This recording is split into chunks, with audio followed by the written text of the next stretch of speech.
Aga viimane küsimus sinult. Mis on esimene asi, mida su isa hommikul ütleb? Hommikust Kalla. See oli tõesti nunnu vastus. Aitäh sulle, Joel. Teeme ühe suure aplausi Joelile.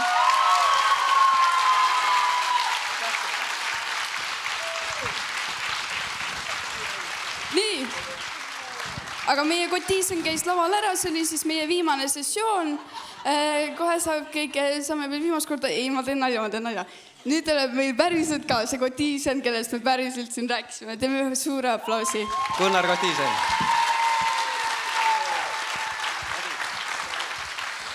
Oi, kui tore! Ma tean, et osades Aafrika kultuurides pidi olema emadele kõige suurem tunnustus see, et ta kutsutakse oma poja kaudu, et Joeli ema või Gunnari ema. No ma tunnen, et täna isadele on ka, et olla sellise mehe isa, täitsa, ega siin midagi paremat ei ole. Ja teda tundes ma võin öelda, kui te tahate tema kohta midagi teada, siis võite ta podcasti Spotify's minna kuulama, mille nimi on Podcast Pojad. Ta sai teist nii inspireeritud, et ta ütles, et isa, pärast seda teeme ruttu uue osa veel. Et siis, millise mõju te olete tal avaldanud. Aga kallid, mul on hea meel siin olla ja tõesti, mitte lihtsalt sellepärast, et osad arvavad, et ma elakski laval ja tooks oma voodi ja mootorrattaga siia, et siis saaks ainult rääkida. Ma ise nii ei arva, aga see vaade, mis lavalt avaneb. Ma olen seda paljudes kohtades öelnud ja mõtlen seda tõsiselt ka. See on nii unikaalne näha Jumala rahvast. Olla teiega koos, näha ja kogeda seda, mida tegelikult Jumal on teinud, aga ikkagi ta on teinud seda läbi sinu. Ja igaüks teist olete kandnud ka selles väga unikaalset rolli ja minu arust see, mida me oleme siin nendel 3 päeval kogenud, on vähemalt minu jaoks, võiks öelda, täitsa nagu uus mõõde ka teemal ühes vaimus kutsutud. Mina olen väga kohaliku koguduse usku, kes mind teavad, siis kohalik kogudus asub Rakveres, armastan seda, olen seal, elan seal, teen seal. Ma olen hästi tänulik Jumalale, et viimastel aastatel, aga rohkem on Jumal avanud seda, millise imelise armu on ta pannud ühte liitu, kus on kogudused tulnud kokku. Aga siin me oleme täna ja tegelikult eile ja üleeile natukese saanud mõista, mida tähendab olla osaga kogu maailmasest perekonnast. Ja ma tean, et see ei ole teema, millele me iga päev mõtleme, nii, me oleme ülemaailmse Baptisti Föderatsiooni liikmed, hip hurraa. Võib-olla see ei ole see, mida hommikul esimesena öeldakse, et oli ikkagi tere Kalla või hommikud Kalla, eks ju. Aga tegelikult, sõbrad, see on väga unikaalne ja tähtis, et me neid asju endale meeles peaksime. Ja mida minu jaoks see tähendab, mulle tundub, mida tugevam on inimese identiteet seda heas mõttes, siis see ei tee teda kinniseks, see ei tee teda suletuks, vaid mida see tavaliselt teeb? Nende inimeste juures on hea olla. Olete tähele pannud? Need inimesed, kellel on hea enesehinnang, keda on kodus armastatud, kellest on hoolitud. Tavaliselt nemad ei ole need, kes sind norivad, kiusavad, halvasti ütlevad. Sa lähed nendega, nad ütlevad, kuidas sul läheb, ma aitan edasi. Ja teate, kallis EKP liidu pere, erinevatest taustatest me tuleme erinevate liikumiste tagamaades. Mina kutsun meid kõiki ülesse. Oleme meie Eestis kindlasti, aga võib-olla ka Euroopas, need, kes liiduna saavad seista võib-olla hoopis väiksemate koguduste, hoopis väiksemate liitude juures, need, kes ei kuulu täna ametlikult meie perekonda, aga nii nagu hommikuses seminaris Peeter Nordberg rõhutas, kes on ometi meie Jumala perekonnast. Et meie võime olla need, kes ei lähe ja ütled, ei olegi nelipühilane, ei olegi baptist, ei olegi evangeeliumi kristlane, vaid nii hea on see, et Jumal ilmutab ennast sinu kaudu. Kas meie oma kogudusena, kas meie selle liiduna saaksime teha midagi, mis õnnistab sind ja mis aitab sinul joosta sulle määratud võidujooksu. Ja ma arvan, et kui me liiduna elame välja sellist viisi tugevat identiteeti, siis see on kordades suurem ja kordades Jeesust austavam kui lihtsalt see, et me oleme tublid ja vahvad meie ise. Ma julgustan meid ja kutsun selleks üles. Aga nii, nüüd proovime võtta veel ühe hea suraka Jumala sõnast, aga nagu te näete, siin on mingid sodimaas ja see sodi esindab tegelikult midagi, mis on ühes küljest täiesti puhas ja esmapilgul täiesti kasutu. Kui te vaatate ringi, siin on natuke seda veel. See on saepuru. See on täiesti puhas, normaalne, ökoloogiliselt kontrollitud saepuru. Ja ma loodan, et see ei kõla ülbelt, see ei ole mõeldud ülbelt.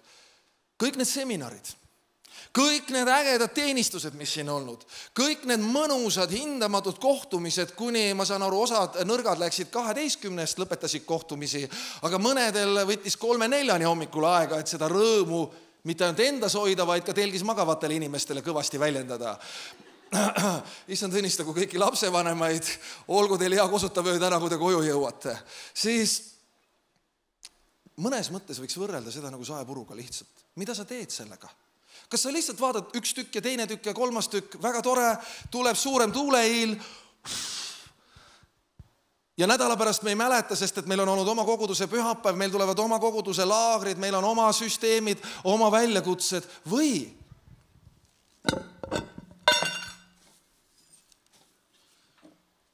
me korjame seda kokku, paneme selle anumasse ja mõtleme, Jumal, mis oli see, mida sa siin tegid? Mis olid need unikaalsed tükid, mida sa mulle andsid? Ja nüüd, ära tee seda viga, mida paljud teevad, et panevad selle kuskile kamina sirmile ja siis iga kuu 3. neljapäeval käivad ja ütlevad tänu Jumalale doosikannu eest. Ja anna Sven Joonatanile jõudu, et ta jäksaks seda iga aasta teha. Aga kui sa oled kõikvõimas Jumal, ta võiks hakata seda 2 korda aastas tegema. Sest kujutage ette, kui äge on siin talvel koguneda veel. Vau, millised õhtused vestlused saavad olla õues. Ära jäta seda kamina sirmile, vaid teate, suur osa meid ümbritsevast, meie majadest, osa sellest lavast, kus ma seisan, meie mööblid, meie koduseinad on tegelikult tehtud sellest samast saepurust. Need peaaegu mitte midagi ütlevad tükid on antud spetsialisti kätte, kes võtab, paneb siia sisse liimi, kes paneb selle pressi sisse ja kuumutab selle õige temperatuurini ja siis sealt tuleb välja, ma ütlen hästi üldistavalt, pastor võib ju teha, et saepuruplaat, täna on iga plaadi kohta mingi oma võlu tekst ja oma võlu kontsept, eks ju, aga lõppkokkuvõttes on see saepuruplaat. Ja sa lähed kellegi juurde koju, sa lähed Vilja ja Tarmo juurde koju ja vaatad, vau, aga ära ütle nagu minusugune lihtsa lapse suuga, vau, milline saepuru teil siin on, eks ju. Mis sul viga on? Vau, kui ilusad mööblitükid. Ja kui hästi see mööbel on omavahel pandud sobima. Oi, kui ilusad uksed. Tegelikult võiks öelda, see on üks suur saepuru. Küsimus on, mida selle saepuruga on tehtud. Ja sellepärast, head sõbrad, kes te olete siin või kes te vaatate meid üle interneti samamoodi või tagant järgi, mida iganes Jumal meile annab, on alati imeline ja hea. Selle juures ei ole muutust ega varjutuse varju, nii ütleb Jumala sõna. Aga küsimus on see, mida meie sellega teeme. Ja mina julgustan sind, võtad vähemalt 2 või 3 tükki. Ära ütle, et kõik teen ära. Keegi meist ei ole Jack Norris siin. Te ju teate, mitu käktegevertust Jack Norris teeb. Kõik teeb ära. Me ei ole need ja Jumal ei taha, et me oleksime Jack Norrised. Võta 2 või 3 mõtet, teemat, mida püha vaim siin, kas mõnel seminaril, aga miks mitte võrkpallivõistlusel, miks mitte hoopis söögilauas või õhtul kohvikus istudes, mis kuidagi puudutas su südant. Võta see kaasa, vii tehasesse, milleks mina usun on meie kogudused. See on see koht. Anna see oma koguduse juhtide kätte, ütled, siin ma olen, läkita mind. See on see, kus tuleb see liim, kus tuleb usu mind, temperatuur, eriti kui sa tuled Karmeli kogudusse, siis on seal mingi hull pastor Gunnar, kes oskab hästi temperatuuri keerata ja öelda, et kuulge, aga mõtleme välja mingi plaani, kuidas 24-tunnise ööpäeva sisse saaks panna 28 tundi, sest siis me saame veel mõned lisad projektid teha. Aga kui sa võtad need, siis ühel hetkel tulevad inimesed ja ütlevad, vau, milline mööbel. Vau, milline maja. Vau, kui tugev lava. Võt ma tahaksin ka seda. Kuidas ma saan? Väga lihtne. Ära lihtsalt puhu seda saepuru ära, vaid märka seda, mida Jumal teeb. Hoia seda ja ole selles hoolas. See ei ole ainus asi, et korja kokku, vii kogudusse, vaid määrav on ka see, millise suhtumisega me seda kogudusse viime. Ma ei tea, kas te olete seda ühte viimastest Einsteini, ja siin laval oli eile oli Meelis Einstein, ma seda ei mõtelnud, ma mõtlesin seda teist, Albert Einsteini, tema ühte viimastest intervjuudest kuulnud, lugenud, see oli Bristoli ülikoolis ja üks noor ajakirjanik, see oli temale antud ülesanne, ta käis tollajastu nagu tippteadlastega tegemas intervjuusi ja tegelikult tal oli kõikidele teadlastele üks küsimus. Ja noormees tuli siis Einsteini juurde ja ta ütles ka, et mul on sulle üks küsimus, mis on kõige olulisem küsimus, mida üks teadlane saab üldse küsida. Noor ajakirjanik küsis seda Albert Einsteinilt, mis on kõige olulisem küsimus, mida üks teadlane saab üldse küsida. Härra Einstein sirutas end, vähemalt nii, siis see ajakirjanik tagantjärgi kirjeldab, mõtles rahulikult järgmised 10 minutit, seejärel ta vastas. See on väga hea küsimus, noormees, ning väärib ka head vastust.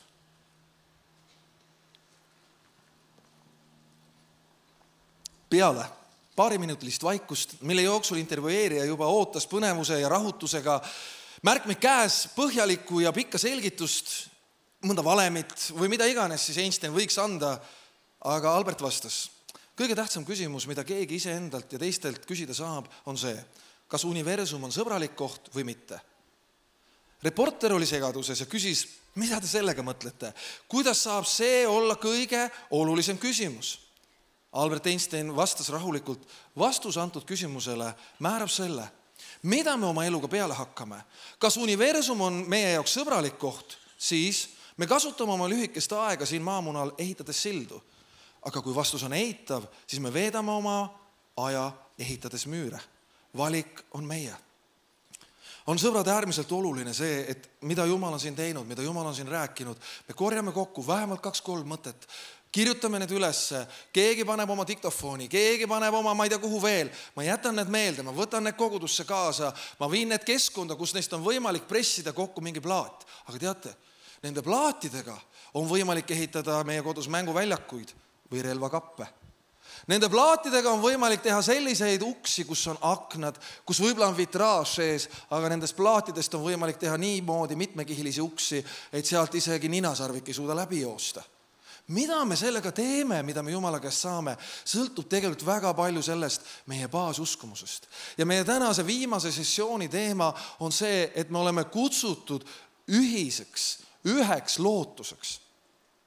Lootus on, mulle tundub eriti eestlaste jaoks, natuke selline, ma ikka tihti tsiteerin hea sõbra ja kalli pastori Enn Palmiku ühte head näidet, mida sa enne ütlesid kunagi, et mõni asi on elus nagu tundmatu loomanahk. Sa vaatad seda, ei tea, kas seda peaks kuivatama või lutsutama või lõikama või sa ei tea, mida sellega teha. Ja mulle tundub, et lootus on ka natukese midagi sellist, et usk, vot see on selline õige asi. Siis me loeme armastus, vot see on ka kõigega, mis meil on. Aga sõna ütleb meile, et need 3 on need ainsad, mis jäävad. Lõpuks usk, lootus ja armastus. Ja mulle tundub, et meie kõikide elus, aga eriti meie maa ja rahva elus on neid hetki ja meie rahva elus, mulle tundub, täna on see nagu väga selgelt välja joonistunud. Et uskuda on maru raske, sest sa ei tea, keda uskuda. Sa ei tea, kellel on tõde. Sa ei tea, kas nemad või nemad. Kui sul ei ole usku elavasse Jumalasse, siis armastada seda üldse ei suuda. Aga kui meie Jumala rahvana üheskoos loome neid keskkondi, kus on lootust. Võib-olla inimesed kohe ei usalda meid selliselt. Võib-olla inimesed ei tule kohe paati meie armastustegudega, aga see, mida inimesed hindavad, vajavad ja igatsevad, on tegelikult lootuse keskkonnad. Ma tahan täna korraks veel kutsuda sind, ennem kui me üheskoos võtame osa maailma kõige lootust andvamast tegevusest. Ma arvan, et leiva murdmine on see. Issanda surma mälestamisest lootusrikkamat toimingut ei saa olla. Sest seal ütleb Kristus meile, tule võta mind enda ellu uuesti. Tuleta meelde, et nii nagu see leib, nii nagu see karikas, see jook on osa sinust, nii mina olen osa sinust. Enne seda ma tahan meid viia ühe lootusrikka loo juurde. Ja teate, mõeldes ja palvetades nendele päevadele siin, mind kuidagi nii lihtne asi puudutas ja mõtlesin, et vaadake, kui huvitav. Jeesuse lugu oleks võinud jutlustada ja jutustada täiesti ühe staariloona. Tema, kelle läbi on kõik loodud, tema, kes hoiab seda kõike käes, tema, kes on loonud gravitatsiooni selleks, et meie suudaksime püsida ja loonud antigravitatsiooni kaaluoleku selleks, et universum püsib. Mida ta meilt vajab? Mida ta meist tahab? Ta ei vaja mitte midagi. Kogu Uus Testament võiks olla lihtsalt jutustus ühe staari loost, kellest on Jeesus Kristus. Aga päris maailma loomisest alates on Jumal otsustanud jutustada oma lugu meie loona.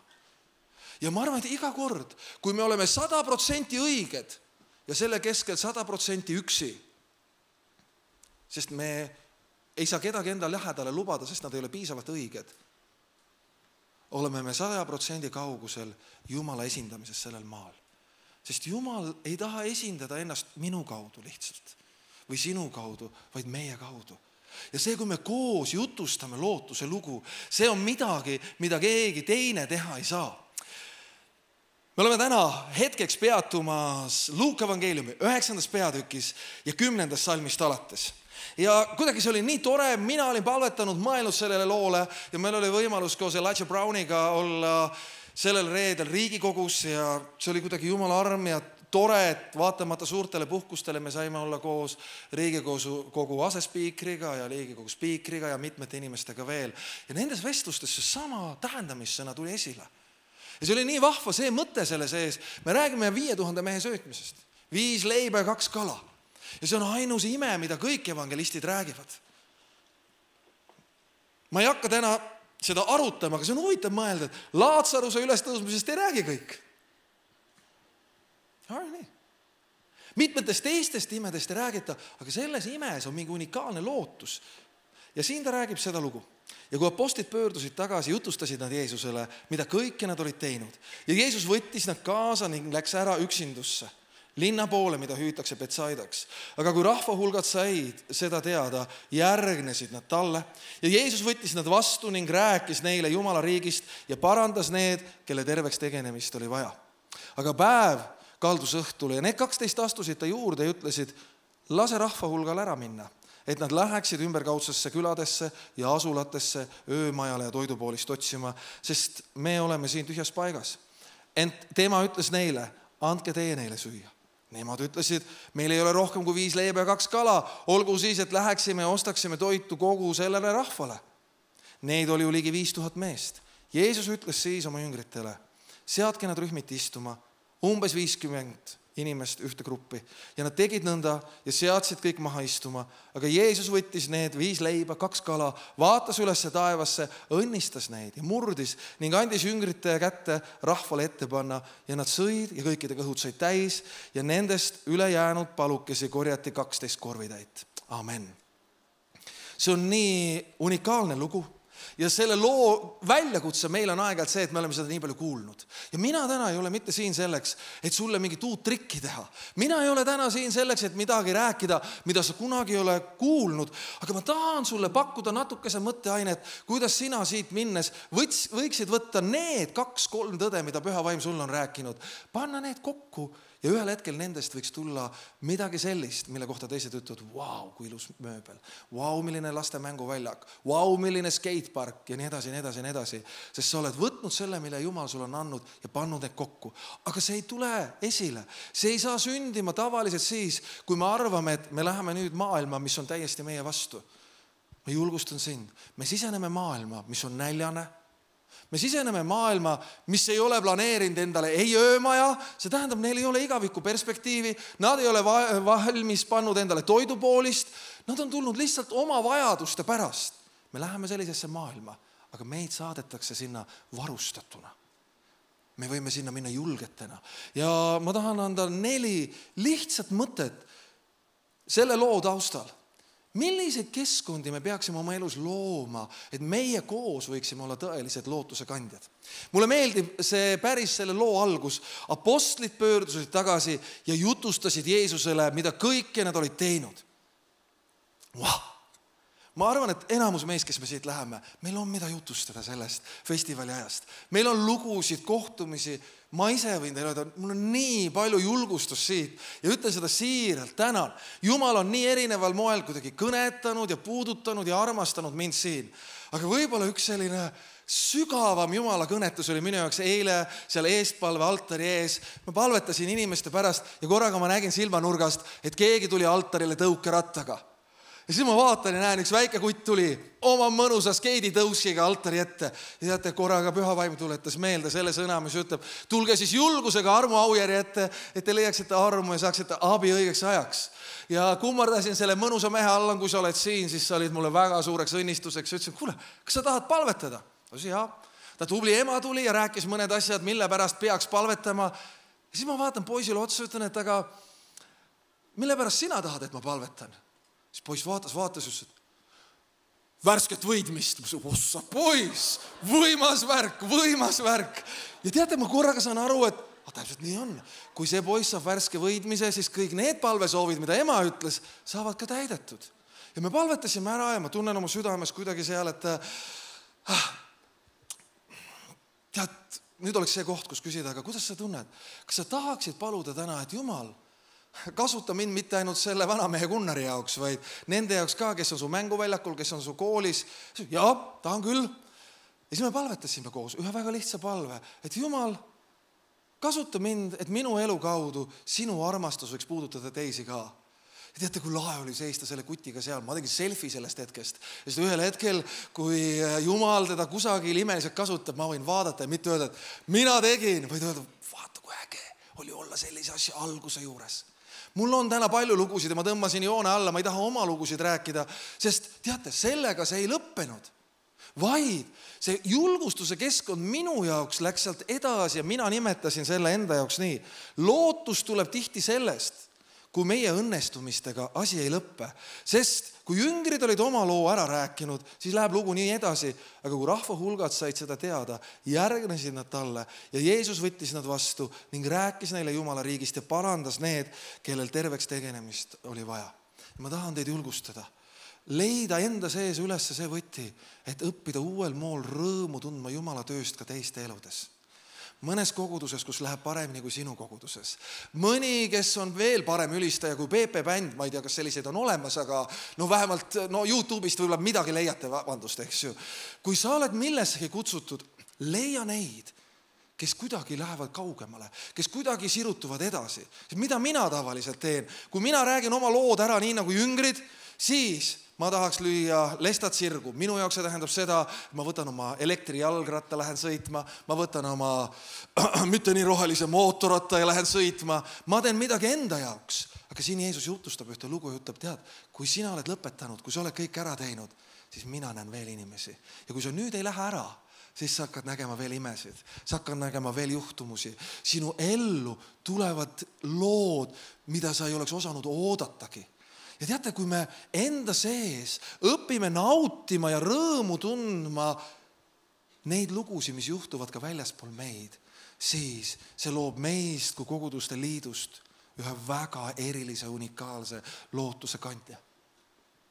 Kui me läheme, mina pean mõne nädala pärast minema Nelipüülaste suvekonverentsile ja kui seal juhtub midagi veel paremat kui siin, ma ei tea, kas see võimalik on. Aga kui juhtub, siis ma võin olla seal ja öelda tänu Jumalale. Kellegi läks veel paremini, me tunneme rõõmu, me elame kaasa, me õnnistame kaasa. Teine asi, mis mind puudutas selles tekstis, meie oleme ühise lootuse kandjad. Teate, see tuleb esile ka siis, seal 12. salmis on nii hästi kirjutatud. Jüngrid kõik koos tulid Jeesuse juurde ja ütlesid, lase rahva hulk ära minna, et nad läheksid ümberkaudsetesse küladesse ja asulatesse öömajale toidupoolist otsima, sest meie oleme siin tühjas paigas. Ma arvan, sõbrad, see on täiesti normaalne, et meie aeg-ajalt ei tea, kuidas edasi.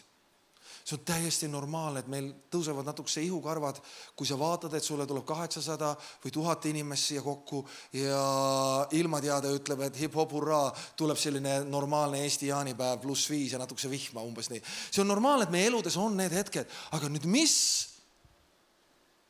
määrab ära selle, kas me sellest saepurust ehitame mänguväljaku või relvakappi, on see, kas me võtame teised ka kokku, kas me jagame seda veel teistega koos ja ütleme, kuule, läheme Jeesus ette. Ainult paar nädalat tagasi oli ilma hoopis teissugune ja meie Karmeli kogudusena tahtsime lõpuks ära lõpetada selle Karmeli koguduse 130. sünnipäeva. Kaua jaksab ühte koguduse sünnipäeva tähistada. Meil oli välijumalateenistus, mõnedele ma olen seda lugu rääkinud ja enne seda oli soe. Ja pärast seda oli soe, aga keset seda mulle tundus, et ma olen peas soe. Sest see päev ja see kellaaeg, kui meie tahtsime teenistust teha, oli kogu ajastute kõige nõmedam päev ja kõige pahem hetk, mulle tundus nii. Ilm läks külmaks ja ükskõik milliseid mudeleid ma vaatasin. Vaata, praegu on hea aeg, et sa saad oma usku ehitada üles ju erinevate ilmateadetega internetist. Võtad ühe lahti, see ei meeldi, võtad teised. Tänu Jumalale, see on palju normaalsem, eks ju nii. Aga sellega seoses oli nii, et meil on ükski asi ei klappinud. Ja mina tõesti mõtlesin, et ärme tee väljas, kuigi kogu asi oli mõeldud, kuna meie koguduse lugu algas sealt samast pargist, Tõnu Saarman käis seal palvetamas ja sellest sündis meie kogudus, me tahtsime seal teha. Ja siis ma kirjutasin meie linnajuhti, seal kultuurijuhtidele ja ütlesin, et kuulge, me vist ikkagi ei tule. Ja tema kirjutab tagasi, ütleb, kuulge, te ei saa seda teha, sest meil kukub kogu kultuuriprogramm kokku. Sest et me olime seal kultuuriraval, me pidime seda kõike tegema ja siis nad kirjutasid, et kui teid mõelge ruttu valmis, kas te tulete, siis kui te ei tule, me peame kedagi teist siia lavale kutsuma. Ja siis ma läksin oma murega mõnede sõprade juurde ja ma tõesti ei teadnud, mida teha. Ja need mõned sõbrad ütlesid, kuule, mis siis ikka, teeme ära, vahet pole, mis ilm on, teeme ära, lõpuks saame kõik tehnika uue osta ja kujutad ette, kui meie asemel sinna lavale pannakse nabatantsijad. Täpselt nii ta ütles. Ilmselt seda sõna oli mulle vaja. Inimesed tulevad meie koguduse sünnipäevale kuulama erinevat ülistusmuusikat ja jutlust, mida Meego nii hästi tegi, et inimesed tulid eestpalvele ja siis on seal mingid nabatantsijad. Ei, lähme ja ma olin absoluutselt valmis, mõnedele ma olen öelnud, siin rääkinud seda, et me tahtsime teha palvekoosolekut, aga ma arvasin, et tuleb palvekoosolek, eks ju. Aga teate, selle koosoleku ajal hakkasime valmistama ette kõik. Radaripilt juba näitas, et see asi jõuab meieni. Purga algab 5 minutit enne 12 ja 12 hakkab teenistus. Ja siis ma pidin ütlema, tänu Jumalale soomlaste eest, mida iganes nad tegid, nad tõmbasid selle tsükloni enda peale. Kõik see asi läks põhja. Ja täiega, kes te olete mootorratturid, siis võib-olla nagu mina, ma vaatan, teate, seda päris radaripilti jälgid, siis ma sealt kaudu ei sõida, ma sõidan sealt või sealt. Ma vaatan seda radaripilti ja keegi vahetas käiku ja see läkski soomlaste juurde ära. Ja kui meil teenistus lõppes, siis 3 minuti pärast hakkas sadama vihma ja siis läks see vihm üle padukaks ja nii see lõppes. Kui ma panin selle story üles, et 3 minutit pärast teenistuse lõppu, siis saatsid meie eestpaletajad mulle kirja, me tõesti enam rohkem ei jaksanud seda kinni hoida. Aga teate, see on nii lihtne lugu. Aga minu jaoks, kes te mind teate, ma lähen nagu, mul käib see asi nagu hinge peale, kui selline surve tuleb. Aga kui ma jagasin seda oma sõpradega ja läksime kuidagi Jeesuse ette kõik koos, siis sellest tekkis mingi ühine lootus. Ja see äng ja see, et mis siis saab ja kuidas me teeme, see kadus ära. Isegi pildiraadio kaamerad ei alles, muidu nad täna siin ei filmiks, need ei uppunud ära seal. Esimene asi, see on nii oluline, sõbrad, et me nagu näeksime, mõistaksime seda, et rõõm ja lootus tuleb sellest, kui me näeme kaugemale kui meie õnnestumised. Teine asi on see, kui me lihtsalt ei jää oma muredega üksi või lihtsalt ei kitu oma vahel ära, kui rumal oli see inimene, vaid me läheme nende teemadega Jeesuse ette. 3. Ja teate, see on nii eriline. Lootus tuleb, kui meile jagatakse meist suuremad ülesanded. Ja seal see üks lause, mida Jeesus ütleb, millest tihti armastatakse jutlustada, andke teie neile süüa. Mis lootus sellest tuleb? Sellest tuleb see laul, mida ikka ma vahest laulan, te teate, et Jeesus olen siin, saada keegi teine. Sellest tuleb see, et ma ei saa, ma ei jõua, ma ei jaksa. Aga kui me päriselt vaatame tagasi oma lugu ja oma koguduste lugusid, siis kus on sündinud need kõige suuremad lootuse hetked? Kus on sündinud see sama tubli kultuurijuht? Tuli pärast seda, ta oli ise juba täiesti kutsutud kõigest sellest möllust, mis toimus, kõik need asjad, mis uppusid ja mis tööle ei hakanud, tuli küsis, Kotiisand, kuidas teil läheb? Ma räägin, imeline, me saime kõik tehtud ja 3 minutit pärast meie teenistust algas vihm. No siis võiks öelda halleluuja. Ma ütlesin, jaa, siis võiks öelda vähemalt 2 korda halleluuja. Teate, kui Jumal annab armu ja kutsub meid millessegi, mis on suurem kui me ise, isiklikult meie kogudused ja kui me tema armu läbi üheskoos, vaat just seda meiega tehes ütleme, ja küll, proovime ära, teeme ära, astume veel mõne sammu. Ma ei tea, kes te täna olite hommikul meie missioonisessioonil, nooremad olid siin, pisut kunagised nooremad, me olime seal, aga ma arvan, seal oli üks väljakutse, vähemalt mind see puudutas. Kus on meie liidu missionäärid? Mitte sellepärast, et teistel on ja meil ei ole, aga kus on see uus põlvkond? Ja ma ei mõtle noored siin, üldse ei süüdista teid, sest ma arvan, et missionäärina saab olla väga hästi 80+ ja seda tõestas Mooses ideaalselt.